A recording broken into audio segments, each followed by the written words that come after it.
Somewhere I live in a pretty basic suburban town on Long Island, New York. My girlfriend Sarah and I recently started renting a small house perfect for 2 to 4. We have a decent-sized backyard, and our house is on a very quiet street. One side of our house has a water drainage basin, as the county calls it, which is just a bunch of trees surrounding a sump. On the other side is our neighbor Kyle, who lives with his wife. They're a bit older, in their 60s, and quiet. Directly across the street is a little patch of woods in front of another water drainage basin. So, for people who like privacy out front, our house is perfect. However, there's the backyard. Kyle's house is blocked off by some bushes that the landlord planted years ago. So, besides the house directly behind us over the fence, there's no other houses that could see into the yard. However, that one house looking into our backyard was all that it's taken to genuinely make Sarah and me uncomfortable. As I'm writing this, it's currently the fall, so we've been doing fall cleanup the past few weeks in the front and backyard. I started noticing anytime we were out there were these two people standing at the upstairs window of the house behind us. It was a middle-aged man and woman. When I'd look up to that window, they'd keep looking and watching me. It got really uncomfortable to the point we pretended not to notice it, but we could only stomach doing this for so long. The leaves kept falling day by day, and the fall cleaning would need to continue. Sarah wouldn't want to be in the yard anymore because she was getting so creeped out at those two people who would watch us out the window without fail. So, one foggy day while raking, I looked up at the window, and once again, the two were standing at the big rectangular window. I decided to wave at them, see if they'd wave back. After a few seconds of smiling and waving, they didn't move, no reaction, but I could feel their stares, and I could see their eyeballs looking at me.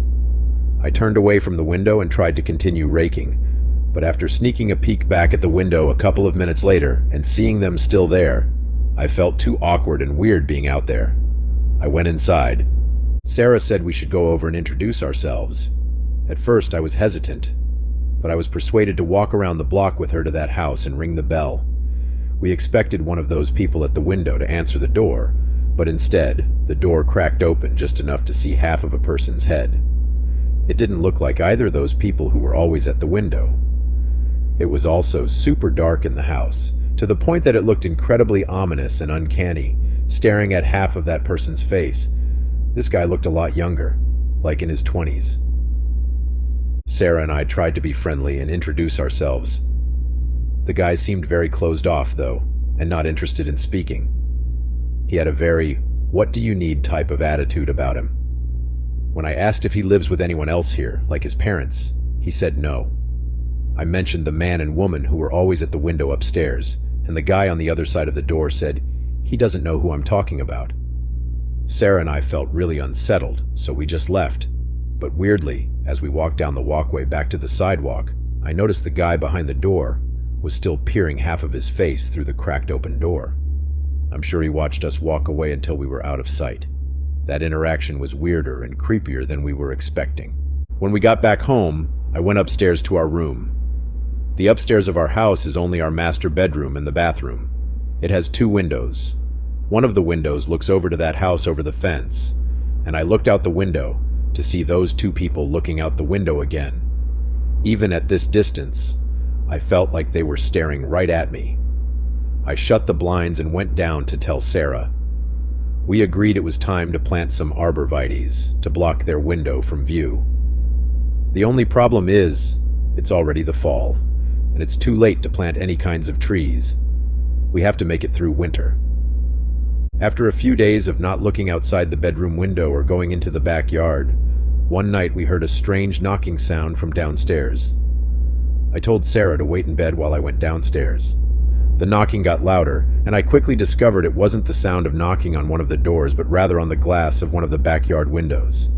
The blinds of it were, of course, shut, because we didn't want those creepy people looking into our living room at night. I approached it, and yes, it was 100% a fist knocking on the glass. I considered saying, "Who's there?" But I froze, and I was too scared. Instead, I flicked on the backyard light, and then the knocking stopped. I didn't even want to look out the window or door. I kept the light on and then went back upstairs to my room, where I told Sarah about the creepy knocking but claimed that I chased whoever it was away.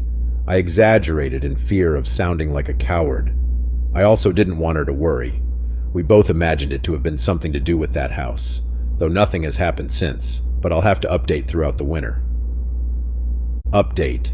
It's been 2 weeks, and we haven't seen those people at the window ever since. But last night, we heard yelling and screaming from that house. I had to open our window, and it became clear there were muffled yells coming from that house. The fact that we heard it through 2 sets of closed windows just goes to show how loud the yelling was. Then, out of nowhere, it just stopped and went quiet. We almost called the police, but ultimately didn't. I'll update again if anything else happens, but we're really getting creeped out here now.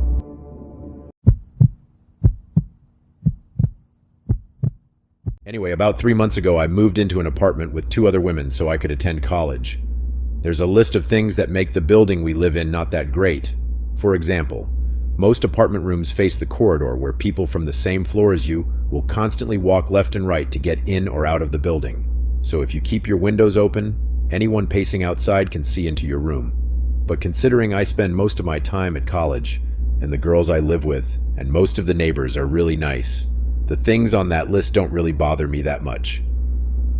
A few nights ago, while getting ready to go to bed, I could hear music playing from somewhere, mostly pop songs from the 2000s. Since we live in a student-friendly city full of frat houses in the lakes, I thought nothing of it. There were probably a bunch of parties going on, and the sound was coming from one of them. Or maybe it was just some drunk friends listening to it on the street. I got into bed and let a random video play on my phone so I could fall asleep, as I often do. But as I was starting to doze off, I started to hear drilling noises. At first I thought I was just sleepy and hearing things, or maybe it was coming from my phone. But I paused the video and listened closely. There was definitely someone using a drill somewhere nearby. I got up and walked around the apartment, feeling confused. It was around 11 p.m., so there was no way that someone could be working still. The sound was louder at my bedroom window, so I opened it to check and quickly realized that it was coming from the neighboring apartment, the one that's closest to my window. At that moment, I realized that music was also coming from there. No one lives in that specific apartment, so my confusion only grew. But then I figured maybe someone had planned to rent it, talked it over with the landlord, and he ordered for something in it to be fixed. Still, the fact that they were doing it so late into a Thursday felt really strange. I went back to trying to sleep, but they wouldn't stop making noise. I was texting a friend and eventually started complaining about it, sending him audios, and even a video directed at the window that all the noise was coming from. He said I should call the police because there was no way. It was legal for someone to be doing this, especially in a building full of apartments. I decided against it since I just wanted to get some rest, and it was already past midnight by then. I forced myself to sleep through the drilling sounds, but a little past 1 in the morning, I woke up again, this time to hammering. Feeling stressed but not enough to take action just yet, I tried to sleep once more, only to wake up again. This time I didn't even check what time it was. I was totally fed up, so I just put on a robe and made my way to confront whoever it was. The window to the apartment was open, so I decided to talk to those people from there. The window was located above the stairs, though, so I would have to go down a few steps to get into view, and I'd look even shorter being seen from there.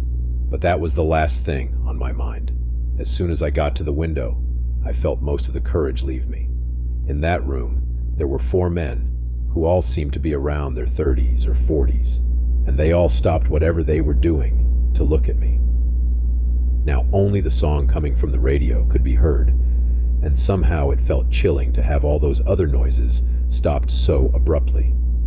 Because even though that's everything I wanted just seconds earlier, I definitely didn't want to be the one thing these 4 men were focused on. Another thing that bothered me, but I didn't think about until the next day, was those men's peculiar choice of music. It just felt creepy to realize that middle-aged men were listening to stuff that teenagers or even preteens would be listening to. Anyway, none of them looked shocked to see me. They just had puzzled "what's that" looks. Remembering why I was there in the first place, I said, "Excuse me, it's pretty late, and most people here have work early in the morning. If it's not too much to ask, can you guys do this some other time?" Now, mind you, I'm a pretty short and puny 19-year-old who didn't even think to put on something other than a robe. So when two of those 40-something-year-old men came to the window and towered over me, looking up and down at my body almost like predators, I froze up and felt the hairs in the back of my neck stand up. They were both sweaty and had their mouths agape, and one of them had a hammer that looked quite heavy in his hand. They started smiling in a sick, twisted way, and I felt a sudden urge to throw up. Extremely unsettled, I started slowly making my way back to my apartment, not taking my eyes off the men, feeling like they might try to grab me. When I got to the last step of the stairs and close enough to the window, as soon as I was out of their view, I dashed to my front door, got inside, and locked it. One of the girls who lives with me was out of town that night, and I presumed the other one was asleep since she hadn't seen my text on our group chat asking them if anyone had moved into that apartment. I got back into my room and didn't hear any tools again. In reality, even the radio seemed to have been turned off. I wasn't really sure how to feel about that because now I wasn't angry, just disgusted and creeped out. I know I should have called the cops by then, but I was just too stressed to deal with that any longer. Checking the time, it was about 2:15 now. I got into bed again, tricking myself into thinking I wasn't scared, just craving some sleep. Eventually, I passed out. I woke up in the middle of the night again. This time it was around 3:30, and I could hear no sounds coming from the apartment. Everything was quiet, and that quickly started to bother me. It was too quiet. I had to have heard or felt something in order to wake up. The silence was making me uneasy, and I had a feeling that someone might have been on the other side of my closed window. I tried not to think about it, but I couldn't get a peaceful sleep after that. The next morning, as I was going out, I went past the same window and noticed that it was closed. It was as if this previous night had never even happened. But I asked the girl who was home with me if she heard anything. She said she had woken up several times during the night but couldn't get up and do something about it due to sleep paralysis. Either way, that confirmed I wasn't delusional. Those people really were there, but then how did they have the keys to the building in that apartment? Why did it seem like they didn't want to be seen or do that? My two kids, Sam and Robbie, are twins. They're 6 years old, and a year ago we were living at our old house. But something happened that led to us moving. It's a long, awful story. I lived in my old house for 4 years. My wife Carol and I got married while I was living there, and we had our kids there too. The neighborhood was slowly changing, and not for the better. But even still, we originally planned on staying in that house for the foreseeable future, until this happened.